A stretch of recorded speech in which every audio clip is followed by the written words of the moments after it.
আসসালামু আলাইকুম। চিংড়ি মাছ দিয়ে বিরিয়ানি রান্না করছি। এভাবে চিংড়ি মাছ দিয়ে বিরিয়ানিটা রান্না করলে খেতে অনেক বেশি ভালো লাগে। আমি এখানে বড় সাইজের চিংড়ি মাছ নিয়েছি। চিংড়ি মাছগুলি মাঝখান দিয়ে কেটে দিয়েছি। কেটে লবণ হলুদ দিয়ে চিংড়ি মাছটা ভেজে নিচ্ছি। ভেজে নেওয়া হয়ে গেছে। এখন দিয়ে দিচ্ছি পেঁয়াজ কুচি। পেঁয়াজ কুচিটাকেও চিংড়ি মাছের সাথে ভালো করে ভেজে নেব।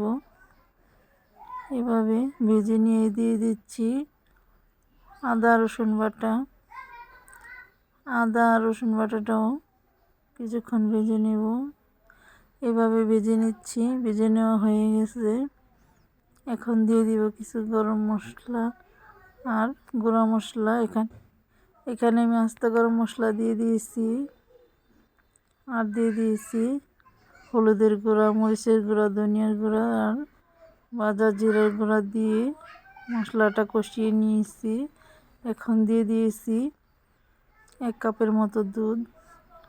এখানে আমি তরল দুধ দিয়ে দিয়েছি 1 কাপের মতো দিয়ে চিংড়ি মাছটা ভালো করে কষিয়ে নিয়েছি। এই পর্যায়ে দিয়ে দিয়েছি কিছু বিরিয়ানির মশলা। বিরিয়ানির মশলাটা দিয়ে আবারও নেড়ে চেড়ে ভালো করে কষিয়ে নিব, যেন চিংড়ি মাছের ভিতরে মশলাটি ঢুকে। এই পর্যায়ে যখন কষানো হয়ে গেছে দিয়ে দিচ্ছি পোলার চাল।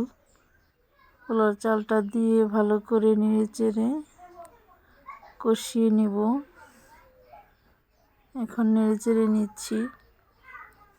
ভালো করে ভেজে নিয়েছি।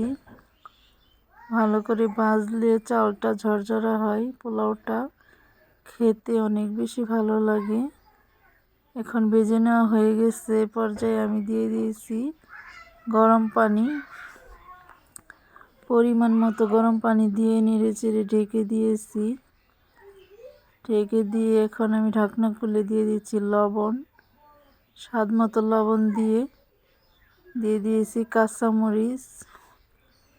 কাঁচামরিচটা দিয়ে নেড়ে চেড়ে এখন আমি যখন পানিটা শুকিয়ে গেছে পর্যায়ে দিয়ে দিচ্ছি 1 চামচের মতো ঘি। ঘি দিয়ে দিচ্ছি বিরিয়ানি মশলা দিয়ে আবারও আলতো হাতে নেড়ে চেড়ে দিয়েছি। দিয়ে এখন উপরে ছড়িয়ে দিচ্ছি কিশমিশ। কিশমিশটা দিলে পোলাও বা বিরিয়ানিটা খেতে অনেক বেশি মিষ্টি মিষ্টি লাগে, অনেক বেশি ভালো লাগে। অনেক সুন্দর হয়েছে মাশাআল্লাহ।